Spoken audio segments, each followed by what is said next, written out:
কটা টাকার লোভে বাবা এমন সর্বনাশ করলো আমার। দুহাতে মুখ ঢেকে কেঁদে ফেলল হারান। হারানের মা গো বেচারা স্বভাবের। এর ওপর স্বামীটিকে নিতান্তই ভয় করেন এবং সমঝে চলেন। বলা বাহুল্য, স্বামীর মতামতের ওপর কথা বলার ক্ষমতা তার নেই।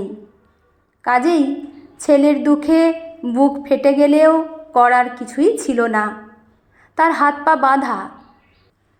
হারানের বাবার লোভের নিবৃত্তি নেই। ব্যাংকের খাতায় সংখ্যার ডান পাশের শূন্যরা ক্রমেই বর্ধিত হচ্ছে। লকারে জমছে অলংকারের স্তূপ। সুদখোর হিসেবে বেশ নামডাকও হয়েছে। এতটা নামযশের পরেও তার মনে শান্তি নেই। একমাত্র ছেলে হারান এমন অপদার্থ তৈরি হবে গভীর দুঃস্বপ্নেও ভাবেননি। ছেলের জন্মের পর থেকেই স্বপ্ন দেখে আসছেন একে টাকার মেশিন বানাবেন। এর জন্য খরচাও কিছু কম করেননি। উদ্দেশ্য ছিল ছেলে বিশাল ডাক্তার বা ইঞ্জিনিয়ার অথবা প্রফেসর হবে, প্রচুর রোজগার করবে এবং সেই সার্টিফিকেট দেখিয়ে বিয়ের বাজারে মেয়ের বাপের থেকেও বেশ কিছু দুয়ে নেওয়া যাবে। অপদার্থ ছেলেটা তার হতে দিল কই? বড় শহরে পড়তে পাঠিয়েছেন। টিউশন কোচিং কিছুতেই কোনো ত্রুটি রাখেননি।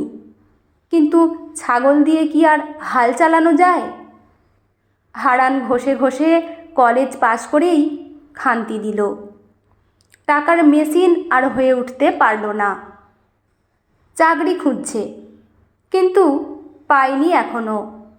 সেরকম 2 পয়সার চাকরির দরকারও নেই। পরাণবাবু রেগে মেগে ছেলের ঘাড় ধরে নিজের ব্যবসায় ঢুকিয়ে দিয়েছেন।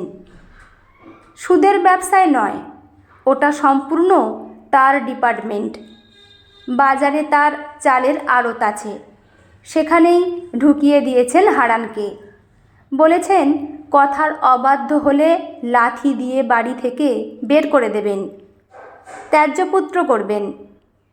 খাওয়া পড়ার জন্য বাবার ওপর নির্ভরশীল হারান স্বাভাবিক কারণেই মেনে নিয়েছে সব কিছু। দিব্যি চলেও যাচ্ছিল। বাবার ভ্রুকুটির ভয় ছাড়া অসুবিধা বিশেষ কিছু ছিল না। কিন্তু বাদ সাধল এই বিয়েটা। কোথা থেকে কিভাবে বাবা এই সম্বন্ধটা ঠিক করে ফেলল টেরটিও পায়নি। সবটুকু আগে ভাগেই ঠিক করে স্রেফ নিয়ম রক্ষার জন্য ছেলেকে নিয়ে গেল একদিন মেয়ে দেখাতে। তারপরেই আকাশ ভেঙে পড়ল হারানের মাথায়। মেয়ে কালো, তাতেও সমস্যা ছিল না। কিন্তু এ মেয়ে শুধু কালো নয়, দেখতেও কুৎসিত। উঁচু দাঁত, চাপা নাক, কুতকুতে চোখ। কি বুঝে বাপ-মা এমন কুৎসিত মেয়ের নাম পুতুল রেখেছে বোঝা মুশকিল। মেয়েটার পাশে শহরে দেখা মেয়েদের মুখগুলো মনে পড়ছিল, আর কষ্টে বুকের ভেতরটায় হু হু করছিল। এমন মেয়েকে বিয়ে করার প্রশ্নই নেই।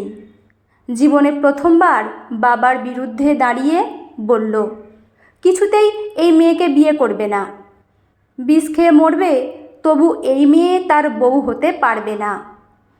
সব শুনে পরাণবাবুও নিজের মতামত সাফ সাফ জানিয়ে দিলেন। তিনিও নিরুপায়। এর মধ্যেই মেয়ের বাপের থেকে 5 লাখ নগদ আদায় করেছেন, আরও 5 লাখ পাবেন।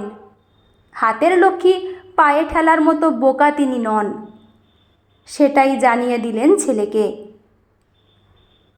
এই মেয়েকে বিয়ে না করলে ঘাড় ধাক্কা দিয়ে তোমাকে বাড়ি থেকে বের করে দেব, সমস্ত সম্পত্তি থেকে বঞ্চিত করব। মা লক্ষ্মীর কৃপায় এমন একটা মেয়েকে পেয়েছি। বাবার টাকার অভাব নেই, শুধু মেয়ের রূপের অভাব। সেজন্যে কতটা টাকা ঘরে আসছে সেটা জানো? এরপর অসহায় কান্না ছাড়া আর কিছুই করার ছিল না হারানের। ছেলেকে সান্ত্বনা দেয়া ছাড়া মায়েরও আর করার কিছু ছিল না। শেষমেশ এক শুভ দিনে কুরুপা পুতুল বধূ বেশে ঢুকে পড়ল এই বাড়িতে। দিব্যি হারানের ঘরটিও দখল করে বসল। তবে ঘরে জায়গা দিলেও এই মেয়েকে কিছুতেই মনে জায়গা দিতে পারল না হারান। ফলে দিনের পর দিন একই ছাদের নিচে থাকলেও দুটি প্রাণের মধ্যিখানে জায়গা করে নিল অনন্ত মহাসমুদ্র।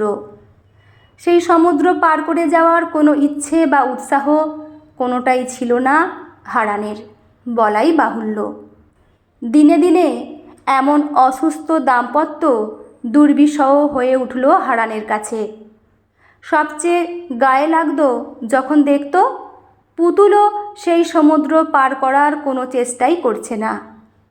এমন কুৎসিত মেয়ে হাজার কাকুতি মিনতি করবে, স্বামীর মন পাবার হাজার ছুতো করবে, কিন্তু পুতুল যেন সত্যিই পুতুল। হারান যাই করে একটাও রা করে না, একবার কিছু জিজ্ঞেসও করে না, চুপচাপ উল্টো দিকে মুখ করে শুয়ে পড়ে, যেন এটাই স্বাভাবিক, এর বাইরে আর কিছু হতেই পারে না। পুতুলের নিস্পৃহ ব্যবহারে দিন দিন ক্ষিপ্ত হয়ে উঠছিল হারান। মেয়েটা যদি ওর হাতে পায়ে ধরত, কান্নাকাটি করত, তাতেও শান্তি ছিল, কিন্তু এই মেয়ে যে সেদিক দিয়েই যায় না। যদিও হারানের প্রতি ওর যত্নের কোনো ত্রুটি নেই, সময় মতো কাচা ইস্ত্রি করা জামাকাপড় হাতের কাছে গুছিয়ে রাখছে, পছন্দের পদ রান্না করে মুখের সামনে ধরছে। একটু শরীর খারাপ হলেই যত্ন অথবা শুশ্রূষার ত্রুটি রাখছে না, সবই নিঃশব্দে করে যাচ্ছে, একটাও বাক্য খরচ না করে। তাতে হারানের রাগ আরও বেড়ে যেতে থাকে। এক রাতে নিঃশব্দে উল্টো দিকে মুখ করে শুয়ে থাকা পুতুলকে ধাক্কা দিয়ে সে বলল, তুমি মানুষ না মেশিন? পুতুল ফিরল স্বামীর দিকে, স্থির দৃষ্টিতে তাকিয়ে বলল, কেন? তোমার মন বলে কিছু আছে?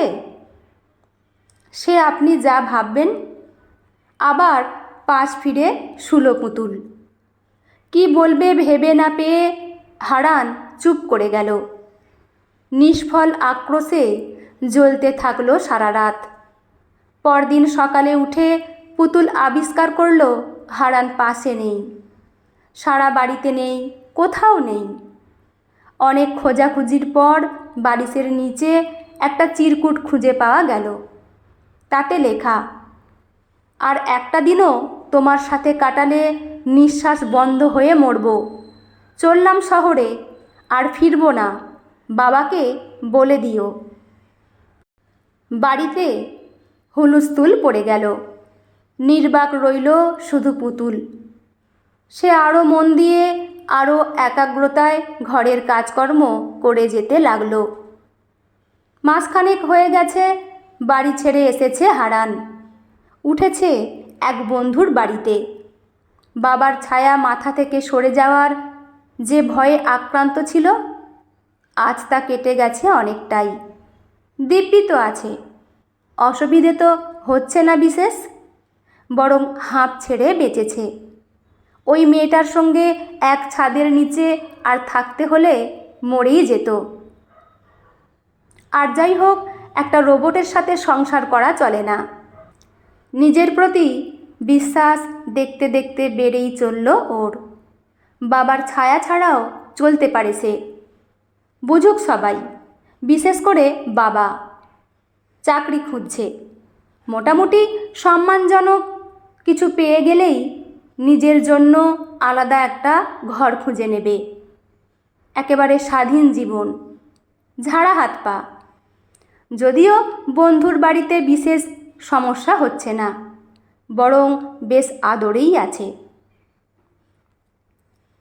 কিন্তু গোলমালটা যে ঠিক কোথায় বাঁধতে চলেছে ঠাওর করতে পারেনি মোটেই। মাসখানেক পর বন্ধুর বাড়ির আবহাওয়া বদলে যেতে থাকলো। বন্ধু এবং বাকি সকলের মেঘাচ্ছন্ন মুখে খাবার টেবিলে তারই সংকেত পাওয়া যেতে লাগলো। এক বিকেলে সারাদিন ঘোরাঘুরির পর ক্ষুধার্ত হারান খাবার টেবিলে এসে বসতেই বন্ধুটির মা বলে বসলেন, কাজটাজের ব্যবস্থা হলো কিছু তোমার? না কাকিমা, তবে হয়ে যাবে, ভাববেন না। যত তাড়াতাড়ি হয় ততই মঙ্গল। এভাবে তো বেশি দিন চলতে পারে না। গম্ভীর মুখে ভাতের থালা নামিয়ে দিয়ে বললেন তিনি। স্পষ্ট ইঙ্গিত। অপমানে কান ঝাঁঝা করতে লাগলো হারানের। অবহেলার অন্ন কোনো মতে দুমুঠো খেয়ে উঠে পড়ল। ইচ্ছে হচ্ছিল এখনই বেরিয়ে যায়, কিন্তু সে নিরুপায়। শেষমেশ উপায় করে দিল বন্ধুটি। একদিন গম্ভীর মুখে জানালো, আমাদের এক রিলেটিভ আসছেন রে, তোর ঘরটা খালি না করলেই নয়। তুই বরং কোনো মেস বাড়িতে উঠে যা, অনেক সস্তায় পেয়ে যাবি। বলিস তো আমি খুঁজে দিচ্ছি। হারান বলতে পারল না মেসের ভাড়া, খাওয়ার খরচ এগুলো আসবে কোথা থেকে। চুপচাপ বন্ধুর সন্ধান করে দেয়া মেস বাড়িতে উঠল। স্যাঁতস্যাঁতে নোংরা একটা বাড়ি। সেই বাড়ির নোংরা একটা ঘরে জায়গা হলো তার। যাওয়ার আগে বন্ধুটি দয়া পরবশ হয়ে হাতে 500 টাকা গুঁজে দিয়ে গেল। মেসের 1 মাসের ভাড়াও দিয়ে গেল। সারাদিন হন্যে হয়ে ঘুরে বেড়ায় হারান, কিন্তু কোথাও কোনো কাজের সন্ধান নেই এখনো পর্যন্ত। বাড়িতে ফিরে যাওয়ার কথাও ভাবতে পারে না। কোন মুখ নিয়ে ওখানে ফিরবে? মরে গেলে মরে যাবে, তবুও এখানেই পড়ে থাকবে। বন্ধুর দেয়া 500 টাকা ফুরিয়েছে কবেই। যে করেই হোক একটা কাজ জোগাড় করতেই হবে। খিদের জ্বালা বড় জ্বালা। সারাদিন ঘুরে ঘুরে চাকরির সন্ধান করে, তারপর কোনো মন্দিরে ঢুকে যায়, সেখানে বিনি পয়সায় খেতে পায়। না পেলে সন্ধ্যের পর মেসে ফিরে পেট ভরে জল খেয়ে তক্তপোষে শুয়ে পড়ে। এই সময়টায় বড্ড মনে পড়ে মাকে, মনে পড়ে পুতুলকে। না চাইতেও সব কিছু হাতের কাছে যোগান দিয়ে গেছে মেয়েটা এতদিন। কখনো টু শব্দটিও করেনি হারানের অন্যায় আচরণের বিরুদ্ধে। এখন বোঝে মেয়েটা ভালোবেসেছিল, হারানকে ভালোবেসেছিল। হারানের জন্য করা ওর প্রতিটা কাজই ছিল নরম ভালোবাসার ছোঁয়া। হয়তো বড্ড অভিমান ছিল, তাই ওভাবে চুপ করে থাকত। তক্তপোষের শক্ত বিছানায় মুখ গুজে হু হু করে কাঁদে হারান। মা, মা, পুতুল। কেউ শোনে না। হু হু করে হাওয়া বয়ে যায়। জানালার ওপাশ থেকে ভেসে আসে কাঁচা নর্দমার গন্ধ। কিছুদিন পর বেশ খুশি হয়ে মেসে ফিরছিল হারান। একটা কাজ পাওয়া গেছে, একটা দোকানে পার্ট টাইম কাজ। সম্মানজনক কিছু নয়, তবু কাজ তো, দুবেলা খেয়ে বাঁচবে কোনো মতে। মেসের সামনে এসে ওর পা জমে যায়। বাবা দাঁড়িয়ে আছে গেটের সামনে, সঙ্গে পুতুল। হারানের হাঁটু কাঁপতে থাকে, গলা শুকিয়ে আসে। ছেলের ওপর আপাদমস্তক নজর বুলিয়ে অত্যন্ত তাচ্ছিল্যের সঙ্গে বাবা বললেন, আমি তো ভেবেছিলাম খুঁজবই না তোমাকে, সুরসুর করে ঠিক ফেরত আসবে নিজে থেকেই। কিন্তু পারলাম না এই মেয়েটার জন্য। এমন কান্নাকাটি শুরু করলো, বাধ্য হয়ে অনেক খোঁজাখুঁজি করে তারপর তোমার ঠিকানাটা পেলাম। হারান কথা বলতে পারছিল না। বাবা কিছুক্ষণ চুপ করে থেকে গম্ভীর গলায় বললেন, এতদিন কিভাবে কাটিয়েছ সে তো মেসের লোকেদের মুখেই শুনলাম। খাবার টাকাও যখন ছিল না, ফিরে যেতে পারোনি? আমি ফিরবো না ওখানে, তোমরা ফিরে যাও। হারানের জেদ তবু যায় না। পুতুল এতক্ষণ চুপ করেছিল, এবার ধরা গলায় বলল, বাবা, ওকে ফিরতে বলুন, নইলে আমিও কিন্তু ফিরবো না, আর এখানেই থেকে যাব। হতভম্ব হারান কি বলবে বুঝতে পারছিল না। কিছু বলতে যেয়ে দেখল আরও বিপদ, ওর গলাও ভিজে আসছে। সে এক বিচ্ছিরি ব্যাপার। চুপ করে রইল সে। বাড়ি কেন ফিরতে চান না আমার জন্য? মুখ তুলেছে কালো মেয়ে, বড় বড় দুটো ভেজা চোখে কি রয়েছে দুলে উঠল হারানের মন। তার বউ মেশিন নয়, গোটা একটা আস্ত মন রয়েছে ওর, যে মন জুড়ে রয়েছে হারানের জন্য এক সমুদ্র ভালোবাসা। হারান ভিজে আসা গলায় বলল, এখনই চলো তবে, বাস ধরতে হবে তো। বন্ধুরা, গল্পটি এখানেই সমাপ্ত। আপনাদের কেমন লাগলো অবশ্যই কমেন্ট করে জানাবেন। আর চ্যানেলে নতুন বন্ধু হয়ে থাকলে চ্যানেলটি সাবস্ক্রাইব করে পাশে থাকবেন। লেখা মাধবী ভট্টাচার্য, পাঠে আমি রিমি। দেখা হচ্ছে পরের কোনো গল্প নিয়ে। ভালো থাকবেন সবাই। ধন্যবাদ।